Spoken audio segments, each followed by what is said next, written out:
ان کا یہ ماننا ہے کہ یہ کلیسیا جو ہے یہ دنیا کے ساتھ منگل ہو گئی، دنیا کے ساتھ مکس ہو گئی، انہوں نے دنیا کو اپنے اندر آنے کی اجازت دے دی، گویا انہوں نے دنیا کے ساتھ شادی کر لی، اس لیے اس کا نام جو ہے وہ پرگمن رکھا گیا، کیونکہ پرگمن جو ہے اس کا جو مادہ نکلتا ہے وہ شادی والے لفظ ہی سے نکلتا ہے۔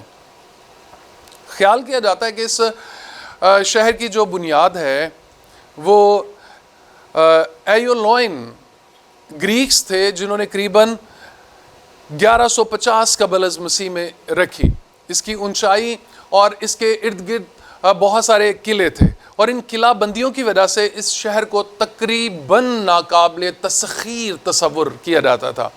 اور ایک روایت اس سلسلے میں اور بھی ہے، وہ روایت یہ ہے کہ ہرکلیس کے بیٹے نے اس شہر کی بنیاد ایک اونچی پہاڑی پر رکھی۔ شروع میں یہ ایک دارالخلافہ بنایا گیا، اور 133 کاف میم میں یہ رومی حکومت کے قبضے میں چلا گیا، اور اسے ایشیا کا صوبہ بنا دیا گیا۔ جب یوحنا یہ خط یعنی پرگمن کی کلیسیا کو یہ خط لکھ رہا تھا تو اس وقت یہ تقریباً 300 سال تک ایشیا کوچک کا دارالحکومت رہا، اس وجہ سے بھی اس کو بڑی خاص اہمیت حاصل تھی۔ ایک کمنٹری ہے ایگزالٹنگ جیزس کمنٹری، وہ لکھتے ہیں کہ پرگمم، بعض جگہ پہ اس کو پرگمن لکھا گیا ہے اور بعض جگہ پہ اس کو پرگمم بھی کہا گیا ہے۔ وہاں پہ لکھا ہے Pergamum was the official capital of the Roman province Asia Minor. So یہ ایشیا مائنر کا ایک رومن صوبہ بھی تھا۔ یہ شہر جو ہے یہ پڑھنے لکھنے والے لوگوں کا شہر تھا، اور اس کا جو پتہ ہے مجھے کس طرح سے لگا، میں نے پڑھا اس کے بارے میں کہ یہ شہر جو ہے اس میں ایک لائبریری تھی۔ سو لائبریری کا کام تو پڑھے لکھے لوگوں سے ہی ہوتا ہے، ان پڑھ لوگ جو ہیں وہ تو لائبریریوں سے، یا جن کو پڑھنے لکھنے کا شوق نہیں ہے ان کا لائبریریوں سے کوئی تعلق نہیں ہوتا، کتابیں تو پڑھے لکھے لوگ ہی پڑھتے ہیں۔ اور ہمارے پاکستان میں تو بڑا عجیب سا منظر ہے، میں پڑھ رہا تھا ایک جگہ پہ کہ لکھا ہوا ہے کہ جوتیاں جو ہے نا یہ شو کیس میں رکھی جاتی ہیں اور کتابیں فٹ پاتھ پہ رکھ کے بیچی جاتی ہیں۔ اس کا مطلب ہے جوتیوں کی زیادہ عزت ہے اور کتابوں کی عزت ہی کوئی نہیں ہے۔ حرکتیں تو خیر اسی طرح کی ہیں ہمارے، سمجھ تو گئی ہیں آپ۔ یہاں پر ایک بہت بڑی لائبریری تھی، اور اس میں قریباً 2 لاکھ کے قریب تمار یا کتابیں تھیں۔ 2 لاکھ کتابیں یا تمار، بڑی بات ہے جی۔ میں چونکہ کتابیں پڑھنے کا شوقین ہوں، اور میرے لیے کتاب کسی بھی زیور سے زیادہ قیمتی ہوتی ہے، میں کتابوں کو بہت پیار کرتا ہوں، میرا اوڑھنا بچھونا سب کچھ کتابیں ہیں۔ آپ کو کبھی میرے گھر یا میرے کمرے میں میرے آفس میں آنے کا اتفاق ہو تو آپ کو کتابیں ملیں گی۔ میں نے بہت سارے پاسٹرز کو وزٹ کیا، میں معذرت کے ساتھ یہ کہنا چاہتا ہوں کہ وہاں پر مجھے بہت کچھ ملا پاسٹرز کے رومز میں، لیکن نہ تو مجھے وہاں پر بائبل مقدس ملی نہ کوئی کتاب۔ حالانکہ خدا کا خادم ہو اور اس کے کمرے میں کوئی کتاب نہ ہو، اس کے کمرے میں کوئی بائبل نہ ہو، یہ بڑی شرم کی بات ہے۔ میں آپ کو بھی جو سن رہے ہیں، میں آپ کو ایڈوائز کرنا چاہوں گا اپنے پاس کتابیں ضرور رکھیں۔ کتابیں بہترین ساتھی ہوتی ہیں، ان سے پیار کرا کریں، یہ آپ کو علم دیتی ہیں، اور علم جو ہے بڑا ضروری ہوتا ہے۔ اس شہر کا جو مذہب تھا یہ رومی اور یونانی دیوتاؤں کا مرکز تھا۔ یہاں پر بہت سارے رومی اور یونانی دیوتا پائے جاتے تھے، جن میں سے چند ایک مندروں کا میں ذکر کروں گا۔ اتھینے کا مندر تھا یہاں پہ، ڈائنا کا مندر تھا، زیوس دیوتا کا مندر تھا۔ اس کے علاوہ 3 مندر ایسے تھے جو خصوصاً رومی شہنشاہوں کی عبادت کے لیے مخصوص تھے، مطلب بادشاہوں کی عبادت وہاں پر ہوتی تھی۔ ہم نے سمرنا کی کلیسیا کو جب پڑھا تو ہم نے یہ دیکھا کہ انہوں نے شہنشاہ تبریاس کا مندر بنوایا۔ سمرنا کے شہر میں تبریاس کا مندر جو ہے وہ بنایا گیا، اور اس شہر کو یہ اعزاز حاصل تھا کہ انہوں نے تبریاس کا مندر بنوایا۔ اور یہ جو پرگمن کا شہر ہے، اس شہر کے لوگوں نے